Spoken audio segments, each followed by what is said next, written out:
Welcome to jet news. నేను మీ TV రావు. ఈరోజు మన జెట్ న్యూస్ ప్రముఖ అతిథి షేక్ సైదా గారు, కాంగ్రెస్ పార్టీ అధికార ప్రతినిధి, అలాగే ఆయన డిసిసి ప్రకాశం జిల్లా అధ్యక్షులుగా కూడా ఉన్నారు. మరి ఇప్పుడు ఆయన అంతరంగాన్ని మనతో పంచుకునేందుకు మన స్టూడియోకి వచ్చారు. సార్ నమస్కారం.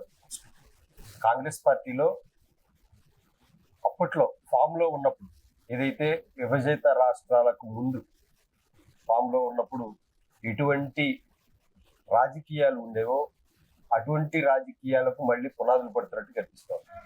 ఏమంటారు? రావు గారు, మీరు చెప్పింది 100% నిజం. ఈరోజు దేశవ్యాప్తంగా కూడా కాంగ్రెస్ పార్టీ వేవ్ చాలా స్పష్టంగా కనిపిస్తా ఉంది. నిన్ననే సిడబ్ల్యూసి సమావేశం పాటన జరిగిన విషయం మీకు తెలుసు. ఆ యొక్క సమావేశంలో కాంగ్రెస్ పార్టీ ఈ దేశంలో పునర్నిర్మాణం కోసం మరి అనేకమైనటువంటి తీర్మానాలు చేసిన విషయం కూడా మీకు తెలుసు.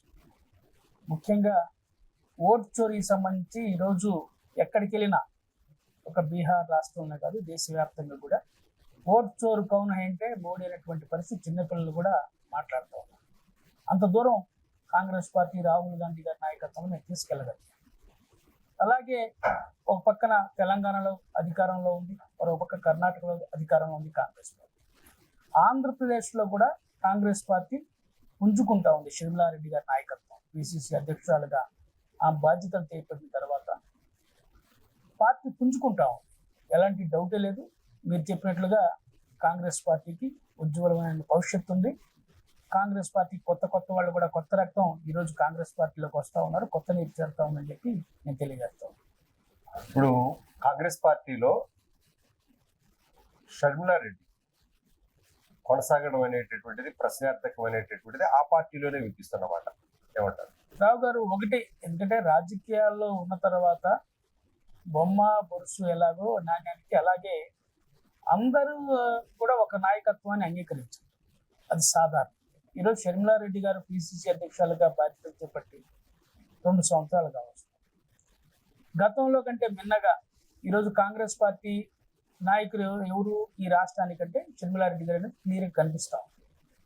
ఈరోజు గతంలో కంటే మిన్నగా ఈరోజు ఆమె పనిచేస్తూ ఉంది. ప్రతిపక్ష పార్టీల మీద, అధికార పక్ష పార్టీ మీద ఆమె చాలా గట్టిగా మాట్లాడుతూ ఉంది. ఈ రాష్ట్ర అభివృద్ధి కోసం ఆమె ఏమి నిర్ణయాలు తీసుకుంటా ఉందా ఏందనేది చాలా స్పష్టంగా అందరినీ కలుపుకొని పోయి ఆమె చాలా బాగా పనిచేస్తూ ఉంది. ఎలాంటి తేడా లేదు. ఆమె పిసిసి అధ్యక్షురాలుగా పూర్తి కాలం కొనసాగింది. ఆమె నాయకత్వంలో రేపు ఎలక్షన్ పోతామని తెలియజేస్తుంది. మనం ఇప్పుడు కాంగ్రెస్ పార్టీ, ఇతర పార్టీల రాజకీయాలు, వాళ్ళ వ్యవహార శైలి, వీటన్నిటి లోతుల్లోకి వెళ్ళబోయే ముందు షేక్ సైదా గారు రాజకీయాల గురించి, రాజకీయాల ప్రస్థానం గురించి ప్రజలు అడిగితే ఏం చెప్తారు?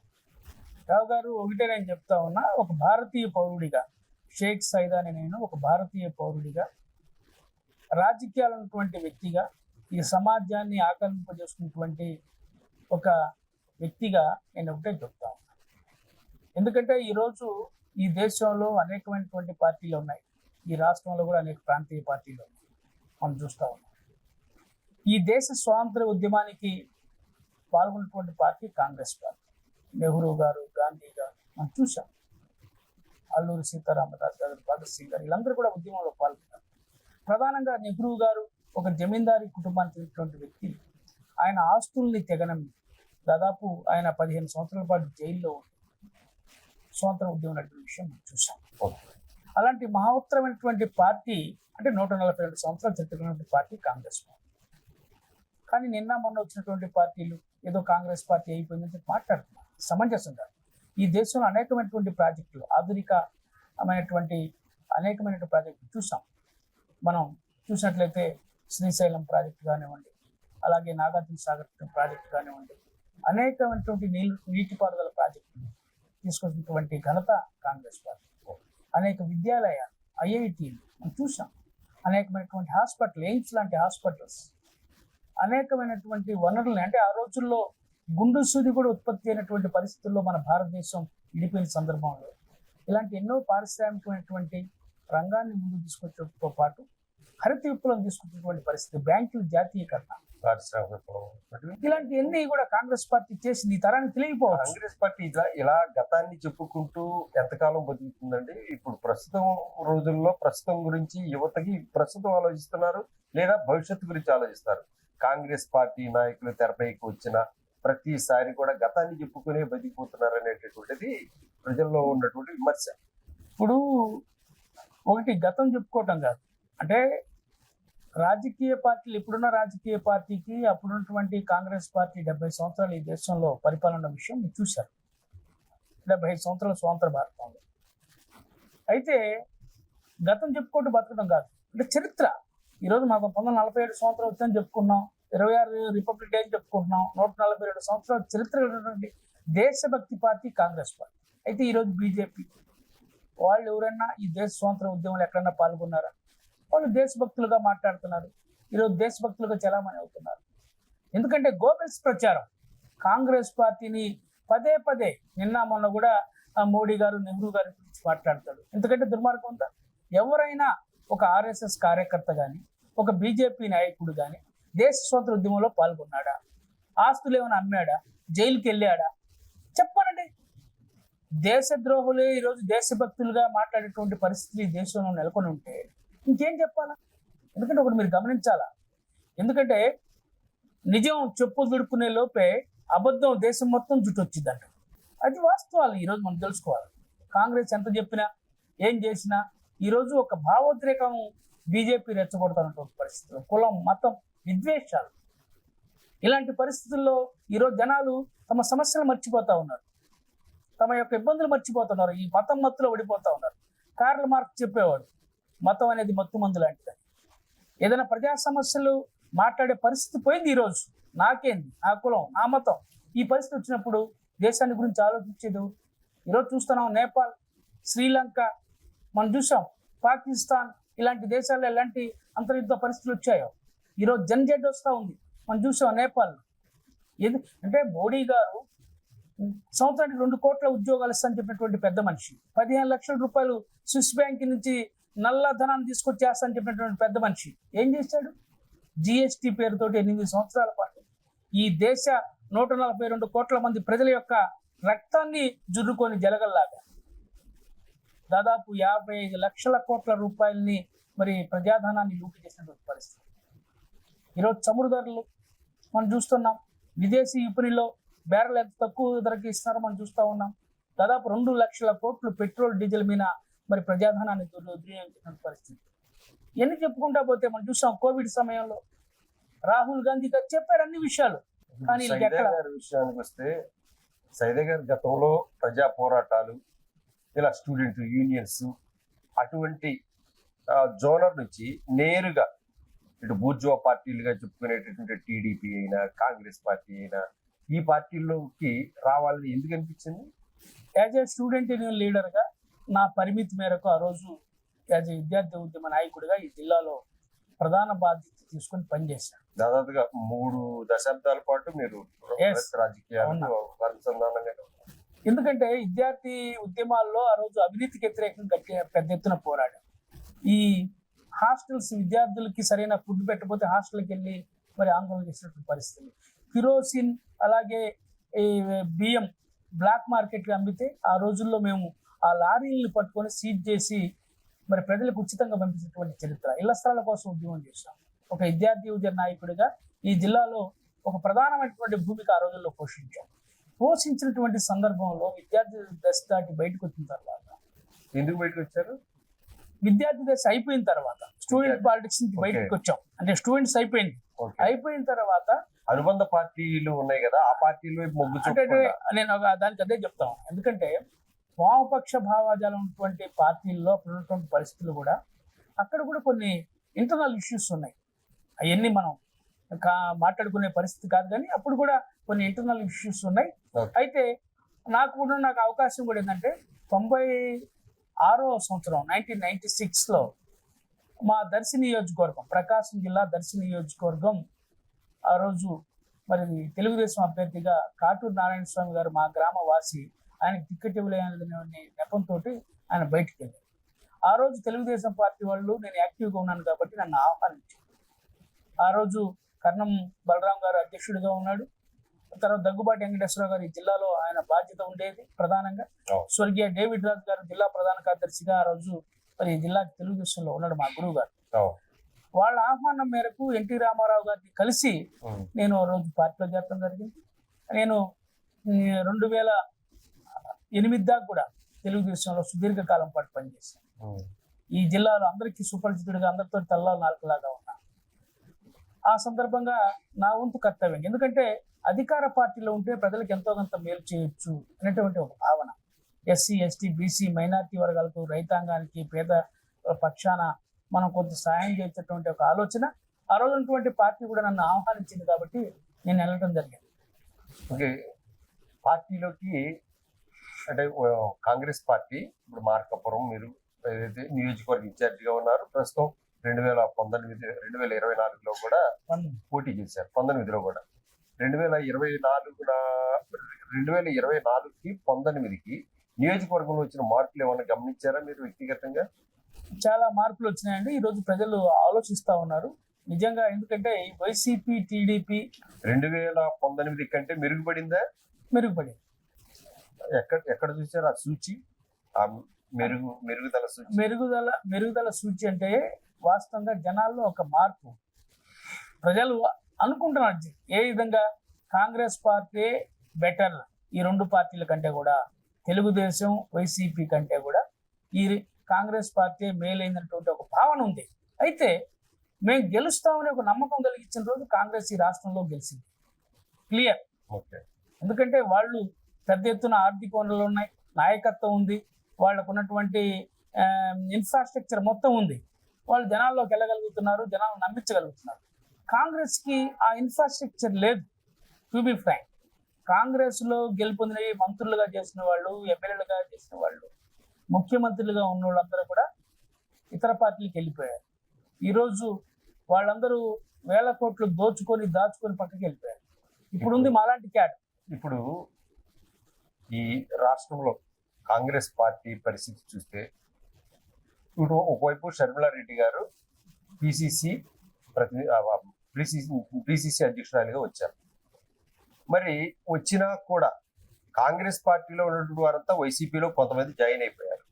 మరి వారంతా తిరిగి రావాలి కదా. తిరిగి రాకపోవడానికి షర్మిలారెడ్డి గారి మీద విశ్వాసం లేదా, పార్టీ మీద నమ్మకం లేదా? రావు గారు, మీరు మంచి ప్రశ్న వేశారు. షర్మిలారెడ్డి గారు వచ్చిన తర్వాత వైసీపీ వాళ్ళందరూ పొలోమని వస్తారని చెప్పి అనుకోవడం కరెక్ట్ కాదు. ఎందుకంటే వాళ్ళ వైసీపీ వాళ్ళు కాకపోయినా కనీసం ఏదైతే వ్యవస్థ అనేది మాతృ పార్టీ ఒకటి ఉంది కదా, ఆ పార్టీలోకి రావాలని కనీసం అనుకోవాలి కదా. 10 మందిలో కనీసం ఇద్దరన్నా రావాలి కదా. ఆ పరిస్థితి లేదు కదా. మరి ఎవరిపై విశ్వాసం? మీరు ఒకటి గుర్తించాలా. దానికి ఉదాహరణ ప్రకాశం జిల్లాలో మాజీ జిల్లా పరిషత్ చైర్మన్ డేవిడ్ రాజు గారు జిల్లా పరిషత్ చైర్మన్ గా 2 పర్యాయాలు శాసనసభ్యుడిగా ఆయన తెలుగుదేశం ఎమ్మెల్యేగా పోటీ గెలిచాడు, వైసీపీ ఎమ్మెల్యే గెలిచాడు ఎర్రగొండపాలెం నుంచి. ఆయన్ని నేనే స్వయంగా తీసుకెళ్లి కాంగ్రెస్ పార్టీలో చేర్చా ఈ జిల్లా నుంచి. జిల్లా నేను జిల్లా అధ్యక్షుడు కూడా కాదు, అధికార ప్రతినిధి ఏపీసీసీ నేను తీసుకెళ్లి జాయిన్ చేశాను. అలాగే అనేక మంది ఈ జిల్లాలో చిన్న స్థాయి నాయకులు చేరారు పార్టీలో. ఇంకా రాష్ట్రంలో కూడా అనేక చోట్ల చేరారు. అయితే మీరు అనుకున్నట్లుగా మాజీ మంత్రుల్లో లేకపోతే ఇంకా పెద్ద వాళ్ళు అనేది వెయిట్ చేస్తున్నారు, చూస్తున్నారు. ఎందుకు? షర్మిలమ్మ గారి నాయకత్వంలో కాంగ్రెస్ కనుక బలపడితే మన స్థానాన్ని సుస్థిరం చేసుకున్నట్టు ఒక ఆలోచనలో ఉన్నారు కొంతమంది. మాజీ మంత్రులు ఉన్నారు, మాజీ శాసనసభ్యులు ఉన్నారు, ఇప్పుడు వైసీపీలో ఉన్నటువంటి నాయకులు ఉన్నారు, అలాగే తెలుగుదేశంలో సీట్లు లభించక అసంతృప్తి ఉన్నటువంటి వాళ్ళు ఉన్నారు. వీళ్ళందరూ కూడా రేపు 2029 నాటికి ఎన్నికల నాటికి పెద్ద ఎత్తున కాంగ్రెస్ లో చేరికలు ఉంటాయి. షర్మిలమ్మ గారు మరి త్వరలోనే ఒక బృహత్తరమైనటువంటి కార్యక్రమాన్ని కాంగ్రెస్ పార్టీ ముందుకు తీసుకున్నటువంటి ఆలోచనతోటి ఒక ప్రణాళికను రూపొందిస్తా ఉన్నారు. పెద్దలందరూ కూడా సహకరిస్తా ఉన్నారు. రాహుల్ గాంధీ గారు కానివ్వండి, ఖార్గే గారు కానివ్వండి, షర్మిలమ్మ గారికి ఈ రాష్ట్ర బాధ్యతలు నెత్తిన పెట్టారు.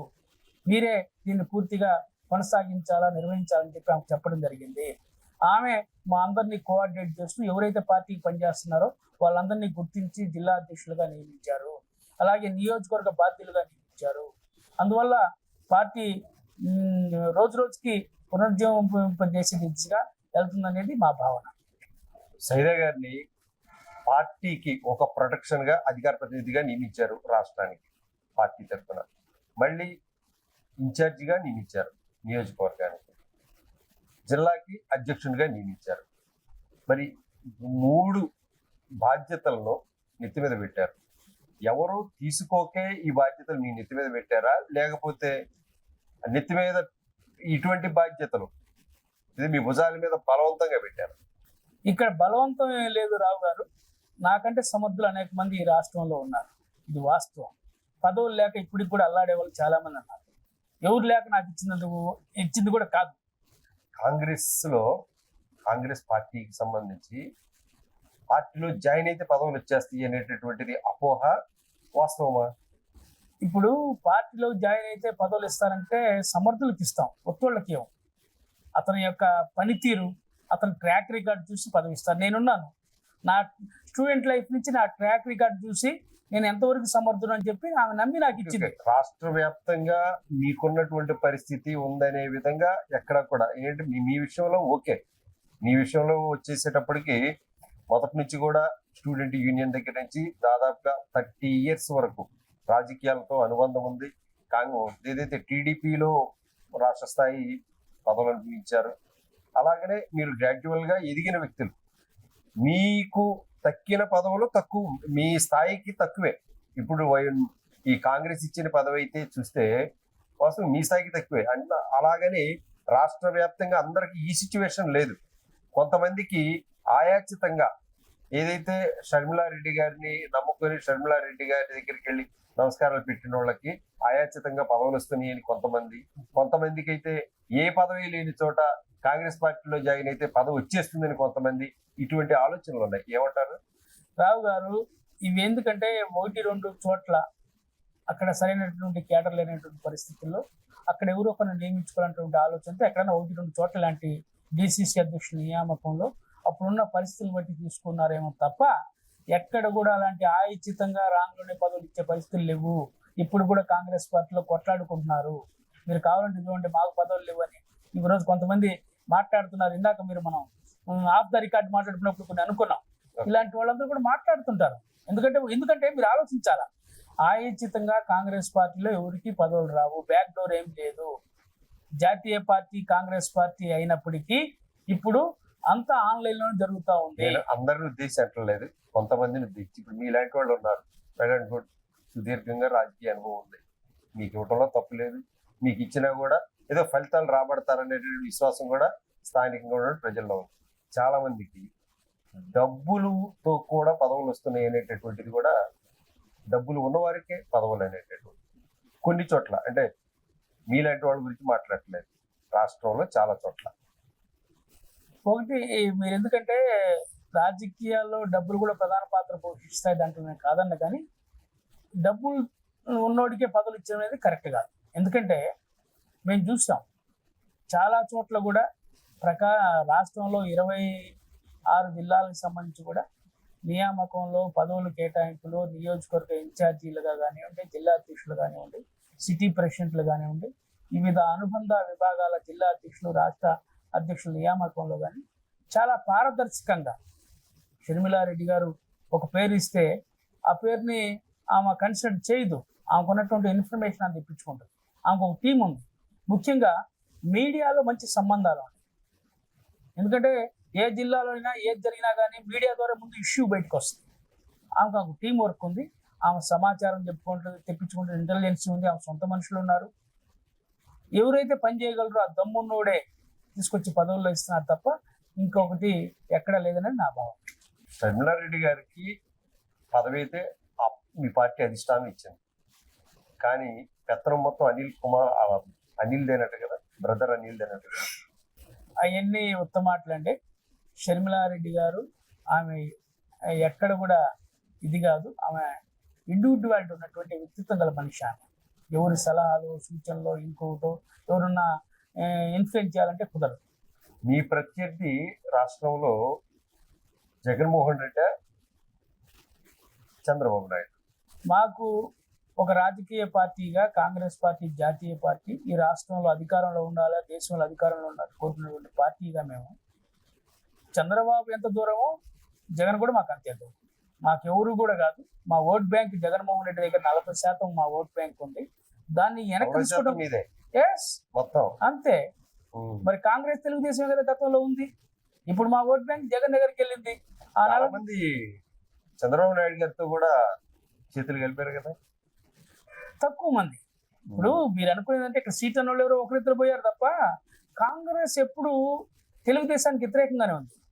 తెలుగుదేశం పుట్టుకే కాంగ్రెస్ వ్యతిరేకంగా పుట్టిన పార్టీ. రాజ్యసభలో కూడా చాలా మంది ఉన్నారు. టీజీ వెంకటేష్ అని, మన జేసీ దివాకర్ రెడ్డి గారి కుటుంబం అని, ఇలా చాలా మంది ఉన్నారు నేతలే. ఇప్పుడు అంటే ఒక జిల్లాకి ఎవరైనా ఒకరిద్దరు పోయి ఉండొచ్చు. అక్కడ స్ట్రగుల్ ఫర్ ఎగ్జిస్టెన్స్ లాగా అక్కడ ఉన్నటువంటి ఇబ్బందులు దొరికా పోయి ఉండొచ్చు తప్ప ఎక్కడ కూడా ఎక్కువ శాతం అంటే జగన్ గారి గురించి మాట్లాడే 40% అని మా ఓట్ బ్యాంక్ ఎక్కడ ఉంది? జగన్ దగ్గర ఉంది. జగన్ దగ్గర నుంచి ఇప్పుడు కూడా రాష్ట్రంలో ఉభయ రాష్ట్రాల్లో కూడా కాంగ్రెస్ పార్టీకి 40% ఓటు ఎప్పుడు రాలేదే.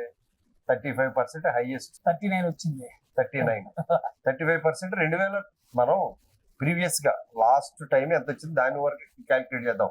అదే మీ ఓటింగ్. కాబట్టి మన వైఎస్ రాజశేఖర రెడ్డి గారు ముఖ్యమంత్రి అయ్యింది 35% ఓట్ బ్యాంక్ తోనే అయ్యారు. మరి అంతే కదా, 40% ఎక్కడ? కనీసం వైఎస్ జగన్మోహన్ రెడ్డి గారికి ఉన్న 5% ఓట్ బ్యాంక్ కూడా మీదేనా? ఇప్పుడు ఏదైనా కానీ ఇప్పుడు జగన్మోహన్ ఓటర్లు ఉన్న వాళ్ళే మనం అంతేగా. విదేశాల నుంచి వచ్చి ఓటేయరు. అవునా? 4.5 కోట్ల జనాభాలో మన ఓటు శాతం ఎంతో మనకు అర్థమైంది. జగన్కి వచ్చినా, తెలుగుదేశానికి వచ్చినా, లేకపోతే కాంగ్రెస్ కి వచ్చినా ఈ ఓట్లోనే పంచుకోవాలి మనందరం. అంతే కదా. ఇప్పుడు సాంప్రదాయబద్ధమైనటువంటి కాంగ్రెస్ ఓట్ బ్యాంక్ అంతా కూడా జగన్ దగ్గరికి వెళ్ళింది. ఎస్సీలు, దళితులు, మాల, మాదిగ, గిరిజనులు, ముస్లింస్, బీసీలో ఒక సెక్షన్, కాపు సామాజిక కొంత ఓట్ బ్యాంక్. ఈ విధంగా ఓట్ బ్యాంక్ ఏమైందంటే జగన్కి వెళ్ళి జగన్ ఆ రోజు నమ్మారు. రాజశేఖర రెడ్డి గారి నిజమైన వారసుడు జగనే, ఇతని ద్వారానే ఈ రాష్ట్రం అభివృద్ధి చెందని చెప్పి నమ్మి ఓట్లేశారు. కానీ అదే ప్రజలు ఈరోజు 11 స్థానాలకు అతను కూర్చోబెట్టారు. అతని పరిపాలన తీరు అర్థమైపోయింది. చంద్రబాబు నాయుడు గారు ఏదో చేస్తాడటువంటి ఆలోచనతోటి నమ్మి ఓట్లేశారు. ఈ 16 నెలలకే ఆయన పరిస్థితి కూడా ఈ రాష్ట్ర ప్రజలకు అర్థమైపోయింది. 40% ఓట్ బ్యాంక్, 11 సీట్లు. ఓవైపు రాహుల్ గాంధీ ఓట్ చోరీ. మరి ఇవన్నీ కంపారిజన్ చేస్తే మీకు ఏమనిపిస్తుంది అంటారు? అదే రావు గారు, నేను ఏం చెప్తున్నా అంటే ఓటు చోరీ దాని మీద ఈ రాష్ట్రంలో ఉన్నటువంటి ప్రతిపక్ష పార్టీ ఒక్క మాట మాట్లాడారు. అప్పుడు రాహుల్ గాంధీ గారు ఓటు చోరీ దాని గురించి మాట్లాడారు, ఈవీఎంల గురించి ప్రస్తావించారు. ప్రస్తావించిన సందర్భంలో జగన్మోహన్ రెడ్డి కూడా తెలుగుదేశం పార్టీ ఈవీఎంలని స్కామ్ చేసిందని కూడా ఒక సందర్భంలో మాట్లాడారు లేదా? అదే పార్టీ మాజీ మంత్రి ఈ జిల్లాకు సంబంధించినటువంటి జగన్ గారి బంధువు బాలినేని శ్రీనివాసరెడ్డి కోర్టుకు కూడా వెళ్ళాడు ఈవీఎంల మీద. మనం చూసాం కదా. మరి ఆ పెద్ద మనిషి ఈరోజు రాహుల్ గాంధీ గారు దేశవ్యాప్తంగా ఈ ఓటు చోరీ మీద మాట్లాడుతూ ఉంటే ఎందుకు జగన్ మాట్లాడు? రాహుల్ గాంధీ ఓట్ చోర్ అనేటటువంటిది నినాదం అందుకున్నారు, వెళ్ళండి. అయితే దేశవ్యాప్తంగా జరిగినటువంటి ఎన్నికల్లో సాయంత్రం 5 గంటల తర్వాత 2 నుంచి 3% అంటే 1.5 నుంచి 3% ఓట్లు మాత్రమే పెరిగాయి. దేశవ్యాప్తంగా సంచలనంగా ఆంధ్రప్రదేశ్లోనే 12.4% ఓట్లు పెరిగాయి. మరి రాహుల్ గాంధీ లేవనెత్తినటువంటి విషయమేమో 2%, 1%, 3% ఓట్లు లేవనెత్తినటువంటి అంశాలను బలంగా లేవనెత్తారు. ఆంధ్రప్రదేశ్ విషయం ఓట్ చోర్లో రాహుల్ గాంధీ ఎందుకు ఇంక్లూడ్ చేయలేదు? ఇప్పుడు ఎందుకంటే స్టెప్ బై స్టెప్, ఎందుకంటే బీహార్, అలాగే కర్ణాటక, అలాగే మనం చూసినట్టయితే మహారాష్ట్ర చూసాం. 65 లక్షల ఓట్లు ఏ విధంగా మరి తీసేశారో కూడా మనం చూసాం. ఒక్కొక్క నియోజకవర్గంలో ఒక పార్లమెంట్లో 1,00,000 ఓట్లు, ఒక్కొక్క అసెంబ్లీలో 25,000 ఓట్లు ఓవర్ నైట్ పోలింగ్ అయిపోయిన తర్వాత ఏది మన కౌంటింగ్ వచ్చే వాళ్ళకి పెరిగిపోయింది, పిల్లలు గుడ్లు పెట్టినట్టు. అక్కడ ప్రధానంగా తీసుకున్నటువంటి పరిస్థితి అక్కడ. ఈ రాష్ట్రంలో కూడా నేను ఎందుకు చెప్తున్నానంటే ఈ రాష్ట్రంలో ఉన్నటువంటి వైసీపీ నాయకులను నోరు మూసుకొని కూర్చుంటే ఒకరోజు తెలుగుదేశం చంద్రబాబు నాయుడు కూడా మాట్లాడాడు. 2019లో ఎలక్షన్స్ జరిగినప్పుడు 2009లోనే మాట్లాడారు. 2009లో మాట్లాడి 2019లో కూడా జగన్ ముఖ్యమంత్రి అయినప్పుడు కూడా అప్పుడు మోడీకి అగెనెస్ట్ గా ఆయన కూడా మాట్లాడాడు. మనం చూసాం కదా. ఇప్పుడు అసలు ఈ రాష్ట్రంలో ప్రతిపక్షమే లేదు. బీజేపీ అంటే బాబు, జగన్, పవన్ చాలా క్లియర్ గా కనిపిస్తా ఉంది. బాబు, జగన్, పవన్. బీజేపీ అంటే చాలా క్లియర్ గా ఉంది. మరి మొన్న ఉపరాష్ట్రపతి ఎన్నికల్లో కూడా వీళ్ళందరూ పోయి ఓట్లు వేశారు. మీరు 2024 ఎన్నికల్లో పోటీ చేశారు. అవును. జగన్ కి బలంగా వ్యతిరేకమైనటువంటి గళం ఇప్పారు. ఇది మన షర్మిలారెడ్డి గారు. మరి ఆమె తన పార్టీకి అంటే కాంగ్రెస్ పార్టీకి లాభం చేకూర్చడం కంటే బీజేపీ కూటమికి మంచి లబ్ధి చేకూర్చారనేటటువంటిది విమర్శ. ఇక్కడ ఒకటి గమనించాలా, రాజకీయాల్లో 1+1 2 కాదు ఎప్పుడు కూడా. ఫస్ట్ ఆఫ్ ఆల్ మనం ఆలోచించాలి, రాజకీయాల్లో 1+1 2 ఎప్పుడు కాదు. అయితే ఇక్కడ ఏం జరిగిందంటే షర్మిలమ్మ చేసినటువంటి ప్రచారం, మేము గెలుస్తామనేటువంటి నమ్మకం ప్రజల్లో ఉంటే, మేము గనక ఆ విధంగా ఒక నమ్మకం కలిగించుంటే రాష్ట్ర వ్యాప్తంగా, దేశవ్యాప్తంగా మేము గెలుచుండేవాళ్ళు. మాకు ఇన్ఫ్రాస్ట్రక్చర్ లోటు ఉంది, క్లియర్. నాయకత్వంలో, గ్రౌండ్ లెవెల్లో నాయకత్వంలో కొన్ని గ్రామాల్లో పటిష్టంగా మేము లేవు. పూర్తి ఏజెంట్లు కూడా లేనటువంటి పరిస్థితి, టు బి ఫ్రాంక్. అంటే పులివెందులు కానివ్వండి, కడప కానివ్వండి, ఇంకొక చోట కానివ్వండి, గ్రామ స్థాయిలో మేము ఇంకా ఎస్టాబ్లిష్ కాని పరిస్థితి. మా ఓట్ బ్యాంక్ అంతా జగన్ దగ్గర. అయితే షర్మిలమ్మ గారు ప్రచారం చేయడంతో కొంత ఓట్ బ్యాంక్ పెరిగింది మాకు. పార్లమెంట్లో మీరు గమనించండి, అసెంబ్లీలో గమనించండి, గతంలో కంటే మిన్నగా ఒక కడప అసెంబ్లీ పార్లమెంట్లో 1,50,000 వచ్చింది. ఒక మనం చూసినట్లయితే ఒంగోలు పార్లమెంట్కి గతంలో సిరివెల్ల ప్రసాద్ గారు పోటీ చేస్తే గత పార్లమెంట్ ఎన్నికల్లో ఆయనకి 14,000 ఓట్లు వచ్చింది. ఎమ్మెల్యేల కంటే కూడా తక్కువ వచ్చింది. అసెంబ్లీ పార్లమెంట్ మొన్న ఎలక్షన్ వచ్చేలకు 25,000 వచ్చింది. నెల్లూరు వచ్చే వాళ్ళకి 65,000 వచ్చినాయి కొప్పుల రాజు గారికి. అలాగే నంద్యాల 45,000 వచ్చింది. అట్నే కర్నూలు 65,000 వచ్చింది. జేడి శీలం గారికి బాపట్ల 45,000 వచ్చింది. హిందూపూర్ 65,000 వచ్చింది. ఎందుకు చెప్తున్నానంటే జనాల్లో అప్పుడు 10,000, 5,000, 15,000 వచ్చినటువంటి పార్లమెంట్ అభ్యర్థులకి ఈరోజు గణనీయమైన సంఖ్యలో ఓట్లు పెరిగినాయి. అలాగే ఒక రకంగా మీరు చెప్పినట్టుగా తెలుగుదేశం పార్టీ ఓడిపోవటానికి, వివేకానంద రెడ్డి హత్య గురించి, గొడ్డలి పోటు గురించి షర్మిలమ్మ గారు విస్తృత స్థాయిలో ప్రచారం చేశారు. అది కూడా తెలుగుదేశానికి కొంత కలిసి వచ్చింది. ఎందుకంటే వాస్తవాలు మాట్లాడుకోవాలి. ఎవరు కూడా ఇప్పుడు దాకా జగన్ అటాక్ చేయని వాళ్ళు ఏమి ఇంట్లో మనిషి గట్టిగా మాట్లాడటంతో ప్రజలు నమ్మారు, వాస్తవాలు గ్రహించారు. కొంగు చాటి అడుగుతున్నాను నేను ఓట్లేయండి అని చెప్పి షర్మిలమ్మ గారు, సునీతమ్మ గారు పులివెందుల గడ్డ మీద మాట్లాడినటువంటి అంశం జనాల్లోకి బాగా వెళ్ళింది. అది షర్మిల ఊళ్ళో పడాల్సిన ఓట్లు ఒడిజారి టీడీపీ ఖాతాలోకి వెళ్ళిపోవడమే ఇక్కడ అందరికి ఆశ్చర్యం కలిగిస్తుంది. అందుకే రాష్ట్రంలో వైసీపీ అంటున్నట్టు షర్మిలారెడ్డి భుజానికి ఎత్తుకున్నటువంటి రాష్ట్ర కాంగ్రెస్ టీడీపీకి రాష్ట్రంలో బి టీం అంటున్నారు. ఇవన్నీ కావాలని మాట్లాడేటువంటి దుష్ప్రచారం. ఎక్కడ కూడా షర్మిలమ్మ గారు రాజీ పడేది కాదు, కాంగ్రెస్ పార్టీ తెలుగుదేశం పార్టీతో రాజీ పడేది కాదు. ఎందుకంటే తెలుగుదేశం పార్టీ పుట్టుకతోనే కాంగ్రెస్ యాంటీ. ఆ రోజు తెలుగువారి ఆత్మగౌరవం కోసం స్వర్గీయ ఎన్టీ రామారావు గారు తెలుగుదేశం స్థాపించాడు. ఆ భావాజాలంతో ఉన్నటువంటి పార్టీ అది. ఎక్కడ కూడా మాకు చంద్రబాబుతో కానివ్వండి, ఇంకొకరితో కానివ్వండి, లేకపోతే తెలుగుదేశంతో కానివ్వండి, మాకు ఎక్కడ కూడా కాంప్రమైజ్ అయ్యే పరిస్థితి లేదు. తెలంగాణలో కాంగ్రెస్ తో జట్టు కట్టిన సందర్భం వ్యతిరేకమైతే అలా ఎలా జరుగుతుంది? ఇప్పుడు తెలంగాణలో తెలుగుదేశం పోటీ చేయలే, వాళ్ళకి బలం లేదు, మహాకూటమి ఏర్పాటు చేసుకుంది. లేదే, అది మీరు పొరపాటు పడుతున్నారు. చెప్పండి, మొన్న ఎక్కడ మహాకూటమి? మొన్న కాదు, ప్రీవియస్ గా గతంలో కాంగ్రెస్ తో జట్టు కట్టిన రెండోసారి అంటే 2019 ఎన్నికలకు కాంగ్రెస్ తో జట్టు కట్టిందా లేదా? కట్టింది. మరి చెప్తున్నా, అక్కడ ఈక్వేషన్స్ లో ఆడ బీజేపీ, టిఆర్ఎస్ దాని వ్యవహారంలో దేశవ్యాప్తంగా మహాకూటమి దేశవ్యాప్తంగా ఇప్పుడు బీజేపీకి వ్యతిరేకంగా ఒక మహాకూటమి ఏర్పాటు చేశాం. ఇప్పుడు మీరు అంటున్నట్టు ఆగర్భ శత్రుత్వంతో ఆగర్భ శత్రువులు ఈ రెండు అని మీరు చెప్తున్నారు. మీరు చెప్పేటువంటి క్రమంలో మనం నిజానికి మాట్లాడుకుంటే అంటే ఈ రాష్ట్రం గురించి తెలుగువాడిగా ఎన్టీ రామారావు గారు పార్టీ పెట్టింది కాంగ్రెస్ అగెనిస్ట్ గా. ఈ రాష్ట్రాల్లోనే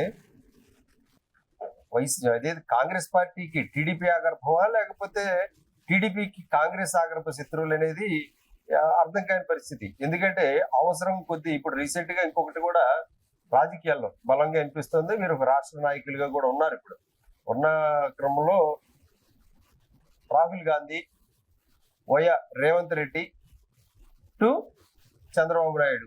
అర్థమైందా? రాహుల్ గాంధీ రేవంత్ రెడ్డి హాట్ మెయిల్ ద్వారా చంద్రబాబుతో మాట్లాడతారనేటటువంటిది బలంగా వినిపించింది ఈ మధ్య కాలంలో. మీరు రావు గారు, నేను ఒకటే చెప్తా ఉన్నా, ఇవన్నీ గోబల్స్ ప్రచారం, ఆడలేక మధ్యలో కూడా అన్నట్టుగా. రాహుల్ గాంధీ గారు అలాంటి లోపాయికారి మనస్తత్వం ఉంటే ఎప్పుడో ప్రధానమంత్రి అయ్యారు. అబద్ధాలు చెప్పేవాడైతే ఎప్పుడో ప్రధానమంత్రి అయ్యారు. ఇది వాస్తవం. ఆయన ముక్కుసూటి మనిషి, నిజాయితీ గల మనిషి, దేశభక్తుడు, నిజమైన దేశభక్తుడు రాహుల్ గాంధీ. ఇలాంటి దొంగచాటు రాజకీయాలు చంద్రబాబు నాయుడుకో లేకపోతే జగన్కో మనం చూస్తున్నాం. జగన్ ఈరోజు ప్రతిపక్ష పార్టీ కదా, మరి మోడీని ఎందుకు సంకరాగుతున్నాడు పోయి తెల్లారితే? ఎందుకు చెప్తున్నాడు చెప్పండి? ఈరోజు ప్రతిపక్షం చంద్రబాబు నాయుడు ఇక్కడ విమర్శించేవాడు, ఆడికి ఎందుకు ఓటేస్తున్నాడు? చంద్రబాబు బీజేపీతో ములాఖతులో ఉంది కదా, అలయన్స్ లో ఉంది కదా వాళ్ళు. మరి ఇక్కడ గల్లీలోనేమో మీరు లొల్లి చేస్తారు, ఢిల్లీ పోయి దోస్తీ చేస్తారా? మీరే మాట్లాడేది మా గురించి. ఇవన్నీ దొంగల వేదాలు వెళ్ళించినట్టుంది. వైఎస్ వారసులు మెరిసిపల్లి షర్మిలారెడ్డి, వైఎస్ జగన్మోహన్ రెడ్డి. నేను ఒకటే చెప్తున్నా టీవీ రావు గారు, రాజకీయాల్లో కానివ్వండి, వారసత్వ విషయాల్లో కానివ్వండి, తండ్రి ఆశయాలను కొనసాగించే వాళ్ళే నిజమైన రాజకీయ వారసులు. ఎందుకంటే తండ్రి ఏ లక్ష్యం కోసం అయితే పనిచేశాడో ఆ లక్ష్య సాధనకు కృషి చేసేవాడే నిజమైన వారసుడు. కానీ జగన్ ఆస్తి వారసుడే తప్ప. ఎందుకు చెప్పినట్టు ఈ మాట? రాజశేఖర రెడ్డి గారు, స్వర్గీయ రాజశేఖర రెడ్డి గారు రాహుల్ గాంధీని ప్రధానమంత్రి చేయాలని చెప్పి ఆయన అసెంబ్లీ సాక్షిగా మాట్లాడినటువంటి మాట. జగన్మోహన్ రెడ్డి గారు కూడా మాట్లాడారు. ఏనండి జగన్మోహన్ రెడ్డి ఎక్కడ మాట్లాడారు? సరే, మాట్లాడితే ఏదైనా సభలో చెప్పుండు తర్వాత. అంటే రాజశేఖర రెడ్డి గారి ఆశయాల గురించి చెప్తున్నా. అలాగే రాజశేఖర రెడ్డి గారు ఏమి మొట్టమొదటి కూడా బీజేపీకి వ్యతిరేక. ఆయన పుట్టుక ఇవన్నీ కూడా కాంగ్రెస్ పార్టీలోనే కలిసినాయి. కాంగ్రెస్ పార్టీలోనే ఆయన కలిసిపోయాడు. కాంగ్రెస్ పార్టీ ముఖ్యమంత్రిగానే ఆయన చనిపోయాడు. తండ్రి ఆశయాల కోసం పనిచేయనోడు, తండ్రి ఆశయ సాధన కోసం పనిచేయనటువంటి వ్యక్తి జగన్మోహన్ రెడ్డి ఏ విధంగా మరి ఈరోజు రాజశేఖర రెడ్డి గారికి నిజమైన వారసుడు అవుతాడు? కుటుంబాన్ని వైఎస్ రాజశేఖర రెడ్డి చనిపోయిన తర్వాత ఆ కుటుంబాన్ని రోడ్డు మీదకి లాగిన పార్టీ ఇప్పుడు కాంగ్రెస్ పార్టీ. ఎక్కడ లాగింది? వైఎస్ విజయం వెళ్తే అపాయింట్మెంట్ ఇవ్వలేదు. ఆ కుటుంబం, యావత్ కుటుంబం సోనియా గాంధీని కలవాలని వెళ్తే అక్కడ నిర్మోహమాటంగా వీళ్ళ ప్రతిపాదనల్ని వెనక్కి తోసేసి పార్టీ నుంచి కూడా అవమానకర రీతిలో బయటికి పంపించిన పరిస్థితి ఉందా లేదా? ఇప్పుడు రావు గారు, ఆమె ఎంత గౌరవించిందో సోనియా గాంధీ గారు, ఆ రోజు మన్మోహన్ సింగ్ గారు, రాహుల్ గాంధీ గారు, రాజశేఖర రెడ్డి గారు చనిపోయినప్పుడు ఆయన భౌతిక దేహాన్ని సందర్శించి వాళ్ళు కుటుంబ సమేతంగా వచ్చి ఏ విధంగా కన్నీరు కార్చారో మీరు చూశారు. రాహుల్ గాంధీని జగన్ కానీ సోనియా గాంధీ గారు కానీ దగ్గర తీసుకొని, మీకు భవిష్యత్తు ఉంది, మీరు ఇంకా యువకులు, మీ రాజకీయ వ్యవహారం మీరు చూస్తాం, మీరు కలిసి పని చేయనటువంటి పరిస్థితులు కూడా మీరు చూస్తాం. అలాంటి వాడిని మరి షర్మిల, ఇప్పుడు సోనియా గాంధీ గారు ఎందుకు పక్కన పెడతారు? ఆయన యొక్క ఆలోచన విధానం, ఆయన యొక్క తీరుతెన్నులు, తొందరపాటు నిర్ణయాలు, అపరిపక్వ రాజకీయ విధానాలు అవన్నీ చూసిన తర్వాత ఒక జాతీయ నాయకురాలుగా, ఒక పార్టీ జాతీయ అధ్యక్షురాలుగా సోనియా గాంధీ గారు కొన్ని నిర్ణయాలు తీసుకున్నారు. అంతకు మించి వాళ్ళ కుటుంబాన్ని బజార్ నేయాలను ఇంకోటి చేయాలన్నది కాదది. ఈ వాస్తవాలు. జగన్మోహన్ రెడ్డిని జైల్లో పెట్టడానికి చొరవ చూపించింది అప్పటి కేంద్రం యూపీఏ ప్రభుత్వం కదా. ఒక్క జగనే కాదండి, ఆ రోజుల్లో ఎవరైతే అవినీతి అక్రమాలకు పాల్పడ్డారో పెద్ద పెద్ద వాళ్ళందరినీ కూడా జైల్లో పెట్టారు. శంకర్రావు ఏ పార్టీ? కాంగ్రెస్ పార్టీ కదా. అవును, ఆయనతోనే కదా వైట్ పేపర్ మీద రాయించారు. కిరణ్ కుమార్ రెడ్డి గారు ఆ దర్యాప్తు సంస్థలకు అందరికీ వెసులుబాటు కల్పించి. ఇప్పుడు శంకర్రావు గారు ఈ స్టేట్ విషయం మీరు మాట్లాడుతున్నారు. దేశవ్యాప్తంగా జగన్మోహన్ రెడ్డి గురించి నేను చెప్తున్నా, దేశవ్యాప్తంగా ఆ రోజు అనేక మంది అవినీతి ముఖ్యమంత్రులు దేశం అంటే జగన్మోహన్ రెడ్డి అంటే గురించి రావు గారు మీరు మీరు ఇక్కడికే లింక్ పెడతేటగా అంటే దేశవ్యాప్తంగా కాంగ్రెస్ ఒక స్టాండ్ ఉంది. కాంగ్రెస్ పార్టీ అంటే స్కామ్ స్కామ్ అనేటువంటి బీజేపీ వాళ్ళు మాట్లాడేవాళ్ళు, ఇది తెలుసు కదా. Yes. అలాంటి పరిస్థితుల్లో అనేక మంది ముఖ్యమంత్రుల్ని, మహారాష్ట్ర ముఖ్యమంత్రిని మనం చూసాం, పైలట్ని మాధవరావు సింధియాని, ఇలాంటి వాళ్ళందరినీ ఆ రోజు ఇక్కడ మనం చూస్తున్నట్లయితే ఆర్థిక శాఖ మంత్రి తమిళనాడు పక్కన ఆయన్ని చెప్పండి. ఆ రోజు, తర్వాత డిఎంకే పార్టీ మా భాగస్వామ్య పక్షాన ఉన్నటువంటి వాళ్ళని, రాజాని, కనిమొలి, వీళ్ళందరినీ కూడా మేము ఆ రోజు మరి టూబీ స్కామ్లో కానివ్వండి, వీటన్నిటిలో టెలిఫోన్ స్కామ్లు ఇవన్నీ మేము ఆ రోజు అరెస్ట్ చేయించాం కదా, జైలుకి పంపించాం కదా. జగన్ అందులో భాగం. జగన్ మీద మాకు వ్యక్తిగతంగా ఎక్కడ లేదు. అతను సూట్ కేసు కంపెనీలు పెట్టి దాదాపు 1,00,000 కోట్లు ఈ రాష్ట్ర సంపద దోచుకున్నటువంటి ఒక భావనతో అతని మీదటువంటి సిబిఐ ఎంక్వైరీ ద్వారా వచ్చినటువంటి దీని మీద అతను జైలుకి వెళ్ళాడు తప్ప కాంగ్రెస్ పార్టీకి వ్యక్తిగతంగా అతని మీద ఎక్కడా మాకు ఇది లేదు. ఇది వాస్తవం. ఇది దుష్ప్రచారం చేసి ఇంకా దుర్మార్గంగా రాజశేఖర రెడ్డి గారిని కాంగ్రెస్ పార్టీ చంపిందని కూడా దుష్ప్రచారం చేసి దొంగలు. ఎందుకంటే ఏం చెప్పాలా, తండ్రి పేరుని ఎఫ్ఐఆర్లో చేర్చాడు మహానుభావుడు ఎవరు, జగన్. ఆయన పేరు పెడితే ఎఫ్ఐఆర్లో ఇతనికి ఇబ్బంది లేకుండా ఉంటుంది. ఉన్నవాళ్ళు సుధాకర్ రెడ్డి, ఆయన ఆ రోజు ఏజీపీ. షర్మిలా రెడ్డి గారు చెప్తుంటారు ఇదే మాట. అరే చెప్పడం కాదు, యాజ్ పర్ రికార్డ్ ఇది. మీరు కావాలంటే చూడండి, నా దగ్గర ఉంది డాక్యుమెంట్, మీకు కావాలంటే నేను చూపిస్తా. ప్రారంభంలో షర్మిలా రెడ్డి సుధాకర్ రెడ్డి గారు, సుధాకర్ రెడ్డి ఆమె పార్టీలో జాయిన్ అవ్వాలనుకున్నప్పుడు, ఆమెపై విమర్శలు ఇచ్చినప్పుడు దీని ఒక ఆయుధం లాగా ప్రజల్లోకి వదిలేరనేటటువంటిది వాస్తవం అంటున్నారు చాలా మంది. ఇప్పుడు ఎన్నో మాట్లాడుతుంటారండి, వాస్తవాలు జనాలు తెలుసు.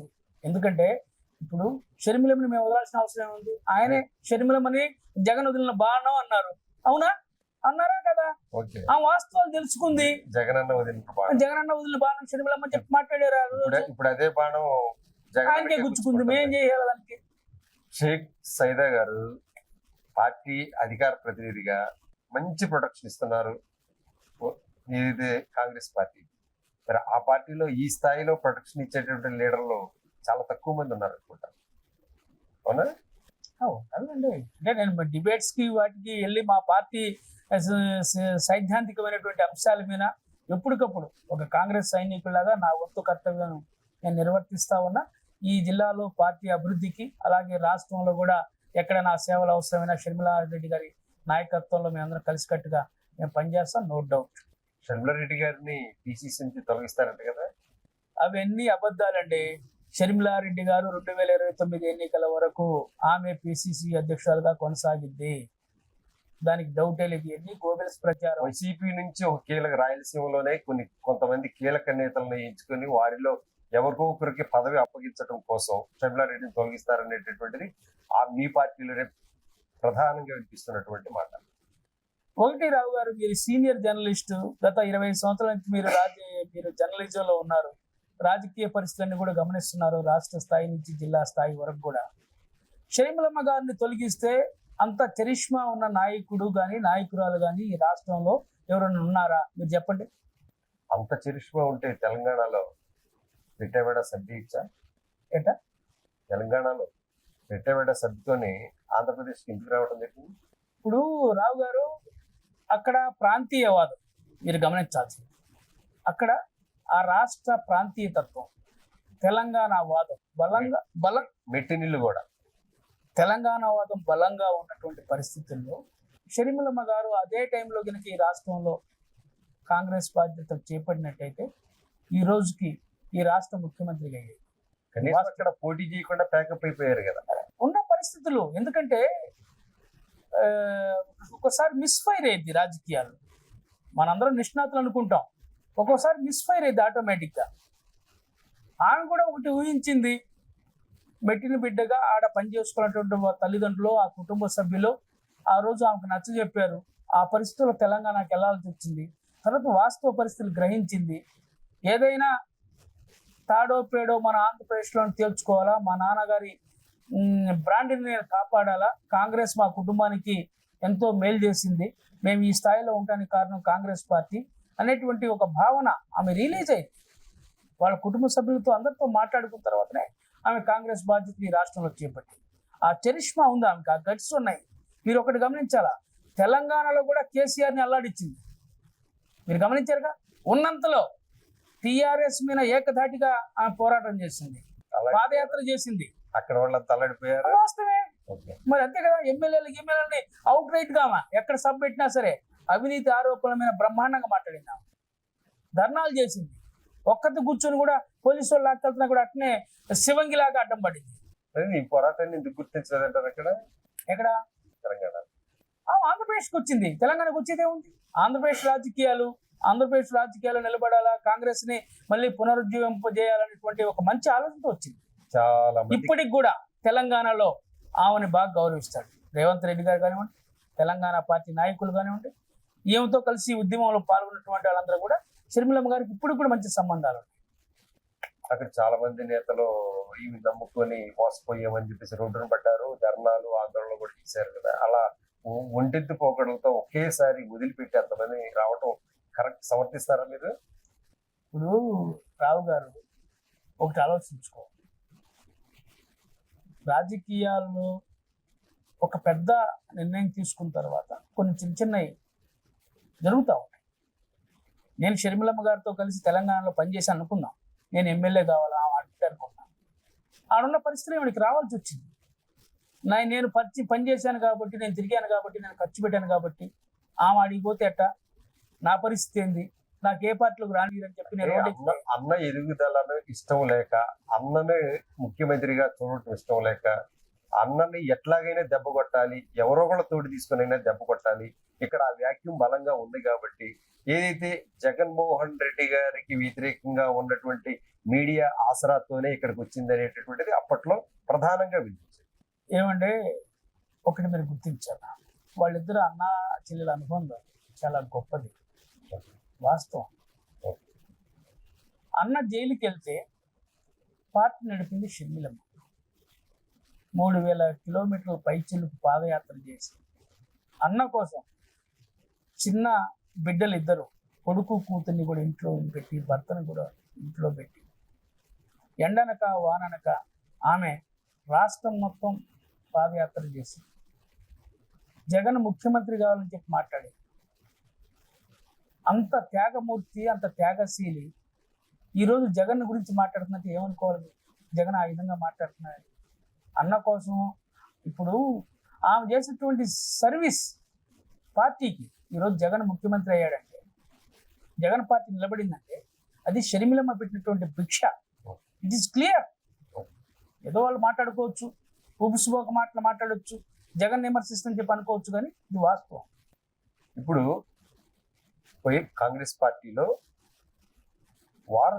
వారసులు అనేటటువంటి దానికి సంబంధించి ఇప్పుడు పెద్ద చర్చ జరుగుతోంది. రాజారెడ్డి తెర మీదకి తీసుకొచ్చి వైఎస్ రాజశేఖర రెడ్డి గారి వారసుడు రాజారెడ్డి అనేది ఆమె ప్రధాన వాదన. ఇప్పుడు రాజారెడ్డి గారు మొన్న ఏదో యాదృచ్ఛికంగా కర్నూలు జిల్లాలో జరిగినటువంటి ఉల్లి రైతుల సమస్య మీద షర్మిలమ్మ గారు ఉల్లి రైతుల్ని పరామర్శించడం కోసం, గిట్టుబాటు ధరలు ఉల్లి రైతులకు లేదు కాబట్టి వాళ్ళని పరామర్శించడానికి షర్మిలమ్మ గారు వస్తూ ఉన్నారు. ఆ సందర్భంలో ఈ రాజారెడ్డి గారు కూడా ఆమెతో పాటు హైదరాబాద్లో తల్లి గారితో కలిసి వచ్చారు. దాన్ని ఒక మీడియా ప్రశ్నించింది, అమ్మా షర్మిలమ్మ గారు, మీ అబ్బాయి రాజారెడ్డి గారి ద్వారా రాజకీయాల్లోకి వస్తున్నాడా అని చెప్పి అడిగారు. అడిగిన సందర్భంలో ఆమె చెప్పింది, అవసరమైతే ఈ రాష్ట్ర రాజకీయాలు ఆయన అవసరం ఉంటే డెఫినెట్గా రాజకీయాల్లోకి వస్తానని చెప్పారు.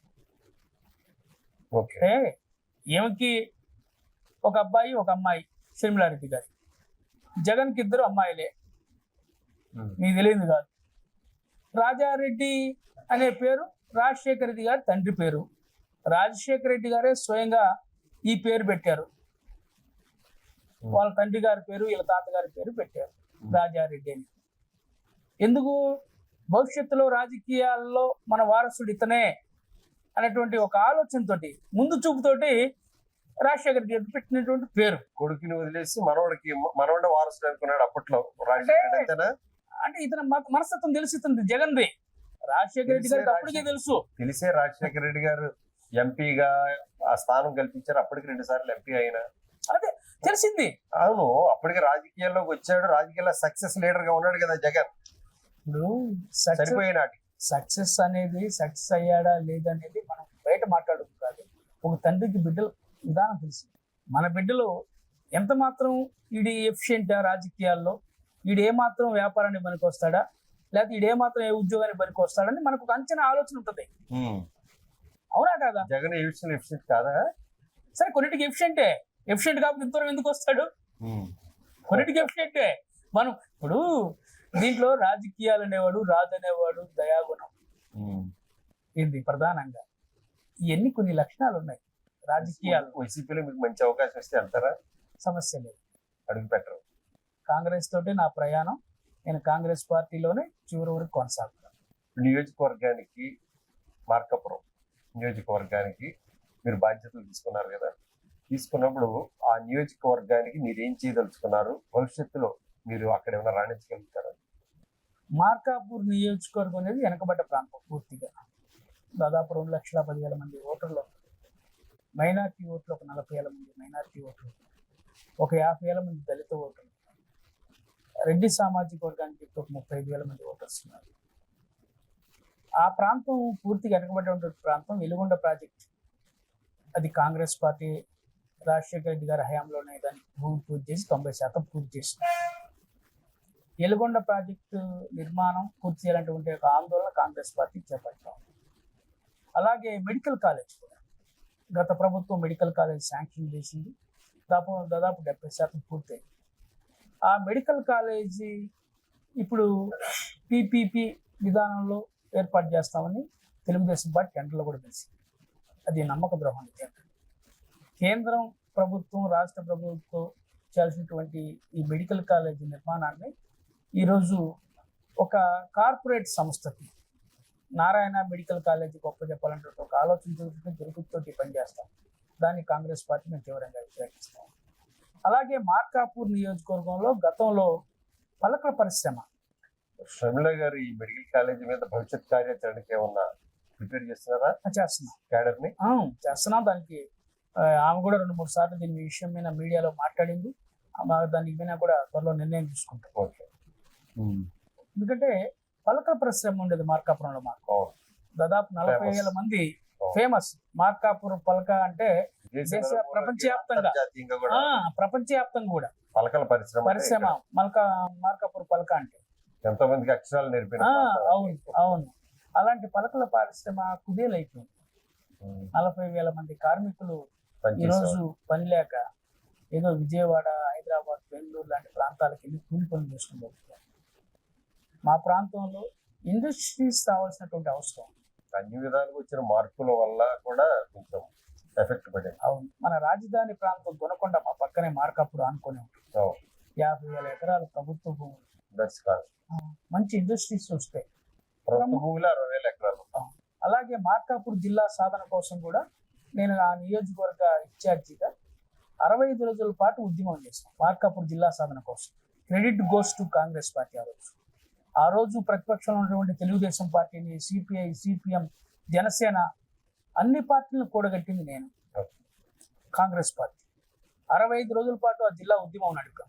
అనేక ఆటుపోట్లు ఎదుర్కొని మార్కాపూర్ జిల్లా ఇవ్వాలనేటువంటి పరిస్థితిని, ఒత్తిడి మేము తీసుకొచ్చాం. ఆ రోజు మంత్రి బాలినేని వాసు ఎన్ని కుయుక్తులు బనినా, మాగుంట శ్రీనివాసరెడ్డి ఎంపీ ఆడ జిల్లా అయితే ఇలా పెత్తనం పోద్దని ఇద్దరు నాయకులు ఆ రోజు జిల్లా కాకుండా చేశారు. ఇది వాస్తవం. ఈరోజు రాజకీయ సన్యాసం అయిపోయింది వాళ్ళ బతుకులు. ఉన్న వాస్తవాలు చెప్పుకోవాలి. మీరు కాంగ్రెస్ పార్టీలో చాలా విశ్వాసపాత్రంగా, ఆ పార్టీ కూడా చాలా భవిష్యత్తు ఉందని బలంగా నమ్ముతున్నటువంటి వ్యక్తుల్లో మీరు. మరి సుదూరంలోనైనా కూడా కాంగ్రెస్ పార్టీ భవిష్యత్తు మీకు కనిపిస్తుందా? డెఫినెట్ గా రావు గారు. ఎందుకంటే ఇప్పటికే మన సంకేతాలు చూస్తూ ఉన్నాం. బీహార్ ఎన్నికలతోటి మోడీ ఇంకా దిగిపోయే పరిస్థితులు వస్తూ ఉన్నాయి. బీహార్లో కాంగ్రెస్ పార్టీ మరి కూటమి విజయం సాధించబోతా ఉంది. దేశవ్యాప్తంగా కూడా ఓట్ చోరు గద్దె చూడు అనే దాని మీద పెద్ద ఎత్తున ప్రచారం జరుగుతుంది. జనాలు రాష్ట్రంలో కూడా ఆ ఇంపాక్ట్ ఏపీ మీద పడింది. ఎందుకంటే ఇటు పక్కన తెలంగాణలో కాంగ్రెస్ పార్టీ అధికారంలో ఉంది, ఇటు పక్కన కర్ణాటకలో కాంగ్రెస్ పార్టీ అధికారంలో ఉంది. దేశవ్యాప్తంగా కూడా అంటే ఒక వేవ్, ఎందుకంటే సునామీ వచ్చిన దేవుడేం ఆపలేడు. అలాంటి సునామీ రేపు 2029 ఎన్నికల్లో రాబోతా ఉంది. దేశంలో ఈ రాష్ట్రంలో కాంగ్రెస్ పార్టీ అధికారంలోకి రాబోతా ఉంది. షర్మిలమ్మ గారు ఈ రాష్ట్రానికి ముఖ్యమంత్రి అవుతారు, రాహుల్ గాంధీ ఈ దేశానికి ప్రధానమంత్రి అవుతారు. No doubt. ఆ విశ్వాసంతో మేము పనిచేస్తున్నాం. ఫైనల్ గా సైదా గారు, పార్టీ శ్రేణులకు కానీ దేశవ్యాప్తంగా ఉన్నటువంటి కాంగ్రెస్ వర్గాల్లో కానీ మీరు ఇచ్చేటటువంటి ఒక సూచన ఏదంటే, మీరు సుదీర్ఘంగా రాజకీయాల్లో ఉన్నారు కాబట్టి ఇక్కడ లోకల్ గా కానీ మీ నియోజకవర్గంలో ఉన్నటువంటి వారికి కానీ పార్టీ పురోభివృద్ధికి ఎలా ఉంటే బాగుంటుంది అనేటటువంటిది మీ సూచన ఏదైనా ఇవ్వగలుగుతారా? రావు గారు, ఒకటే చెప్తా ఉన్నా, ఈ దేశ స్వాతంత్రాన్ని తీసుకున్నటువంటి పార్టీ కాంగ్రెస్ పార్టీ. ఈ దేశ సమైక్యత సమగ్రతను కాపాడటం కోసం బలిదానాలు చేసినటువంటి కుటుంబం రాజీవ్ గాంధీ గారు, శ్రీమతి ఇందిరా గాంధీ గారు బలిదానాలు చేసినటువంటి పార్టీ. ఇలాంటి అత్యున్నతమైనటువంటి విలువలు కలిగినటువంటి, జాతీయ భావాలు కలిగినటువంటి, దేశభక్తి కలిగినటువంటి కాంగ్రెస్ పార్టీలో మేమందరం పనిచేయటం మా పూర్వజన సుకృతం. ఇది వాస్తవాలు. ఆ పార్టీ అధికారంలో లేకపోవచ్చు. అలాంటి ఒక మంచి సంస్థలో మేము పనిచేస్తా ఉన్నాం. ఈ దేశం సమైక్యంగా సమగ్రతంగా ఉండాలంటే కాంగ్రెస్ పార్టీ ద్వారానే సాధ్యం. హిందూ, ముస్లిం, క్రైస్తవ సోదరులు, సిక్ సోదరులు అందరూ అన్నదమ్ముల్లాగా దేశ సౌభ్రాతత్వాన్ని కాపాడుకోవాలంటే కాంగ్రెస్ పార్టీ దేశానికి అవసరం. ఈ దేశానికి కాంగ్రెస్ పార్టీ అవసరం కాబట్టి ఈరోజు ప్రజలందరూ కాంగ్రెస్ ఉండాలి, ఈ దేశంలో ఈ రాష్ట్రంలో ఉండాలని చెప్పి బలంగా కోరుకుంటా ఉన్నారు. అదేవిధంగా కాంగ్రెస్ పార్టీ క్యాడర్ కూడా కింద స్థాయి నుంచి కూడా ఏది ఏమైనా సరే మనం ప్రాణాలు ఉడ్డైనా సరే ఈ కాంగ్రెస్ పార్టీని ఈ రాష్ట్రంలో ఈ దేశంలో కాపాడుకోవాలన్నటువంటి ఒక ఆలోచనతో ఈరోజు పనిచేస్తున్నారు. ఆ విధంగా మరి కాంగ్రెస్ పార్టీలు పనిచేస్తూ ఉన్నాయి. నేను ఒకటే కోరుతా ఉన్నా ఈ రాష్ట్ర దేశ ప్రజలను కూడా, 142 కోట్ల మంది దేశ ప్రజలు, 4.5 కోట్ల మంది ఈ రాష్ట్ర ప్రజలను కోరుతా ఉన్నారు. కాంగ్రెస్ పార్టీ ఉంటేనే ఈ దేశంలో కానీ ఈ రాష్ట్రంలో కానీ ఈ రాష్ట్ర ప్రజలకు ఒక నమ్మకం, భరోసా, ఒక ధైర్యం అనేది ఏర్పడుతుందని చెప్పి తెలియజేస్తా ఉన్నా. అన్ని వర్గాలు కూడా సుభిక్షంగా ఉండాలంటే, రైతులు కానివ్వండి, బలహీన వర్గాలు కానివ్వండి, అందరూ ఈ నిరుద్యోగులు కానివ్వండి, పారిశ్రామిక రంగం కానివ్వండి, అలాగే రైతాంగం కానివ్వండి, అందరూ కూడా ఆనందాలతో ఉండాలంటే కాంగ్రెస్ పార్టీ ఈ దేశంలో ఈ రాష్ట్రంలో అధికారంలో రావాలని చెప్పి నేను కోరుకుంటా ఉన్నా. ప్రజలందరూ కూడా అదే భావంతో ఈరోజు ఎక్కువ మంది ఆలోచిస్తూ ఉన్నారు. అయితే ఈ గోబెల్స్ ప్రచారం ఇంకా మోడీని 1 సారి 2 సార్లు 3 సార్లు చూశారు, అయిపోయింది. ఈ 11 సంవత్సరాల ఆయన పరిపాలనలో మోడీ ఎవరు చూశారు, 5 సంవత్సరాల జగన్మోహన్ రెడ్డి పరిపాలన చూశారు, అలాగే 16 నెలల చంద్రబాబు పరిపాలన చూశారు. ఇప్పటికే ప్రజలు యాసిడించుకుంటున్నారు ఏందా ఈ దుర్మార్గం అని. అయితే అందరం బయటపడిపోవచ్చు, ఒక రాజకీయ పార్టీలో కొంతమంది వాళ్ళు ఉన్నారు కాబట్టి వాళ్ళు మాట్లాడుకోవచ్చు పార్టీ గురించి, కానీ వాస్తవాలు తెలుసుకుంటా ఉన్నారు. ఇప్పుడు ముసలోడైనా బసిరెడ్డి మేలైనటువంటి పరిస్థితి జనాల్లో ఉంది. కాంగ్రెస్ పార్టీ నయం, ముసలి పార్టీ 142 సంవత్సరాల చరిత్ర ఉన్నటువంటి కాంగ్రెస్ పార్టీ, ఎందుకంటే కడప ఈ సామెత ఉంది, ముసలోడైనా బసిరెడ్డి మేలని. ఇది ఇప్పుడు కాంగ్రెస్ పార్టీ మేలైనటువంటి పరిస్థితి ఈరోజు జనాల్లో కలిగింది, కలుగుతుంది, కలగబోతుంది. డెఫినెట్గా 2029 ఎన్నికల్లో ఈ రాష్ట్రంలో అలాగే కేంద్రంలో కాంగ్రెస్ అధికారంలోకి వస్తుంది. ఈ పరిస్థితి రాష్ట్రంలోనూ కేంద్రంలోనూ కాంగ్రెస్ పార్టీ అధికారంలోకి రాబోతోంది. భవిష్యత్తు రాజకీయాలు కానీ భవిష్యత్తు కాంగ్రెస్ కానీ కాంగ్రెస్ పార్టీకి సువర్ణాధ్యాయం లిఖించబోతుందని, అంతేకాకుండా గోబెల్స్ ప్రచారాలతో 2-3 సార్లు ఎన్డీఏ ప్రభుత్వం అధికారంలోకి వచ్చినా రాబోయేది మొత్తం కాంగ్రెస్ పార్టీ యుగమే. అంతేకాకుండా రాహుల్ గాంధీ ఖచ్చితంగా ప్రధాని అవుతారు. మరి ప్రజలందరూ కూడా దీనిపై దృష్టి సారించి కాంగ్రెస్తో చేతులు కలపాలని కోరుతున్నారు కాంగ్రెస్ పార్టీ అధికార ప్రతినిధి షేక్ సైదా గారు. నమస్కారం.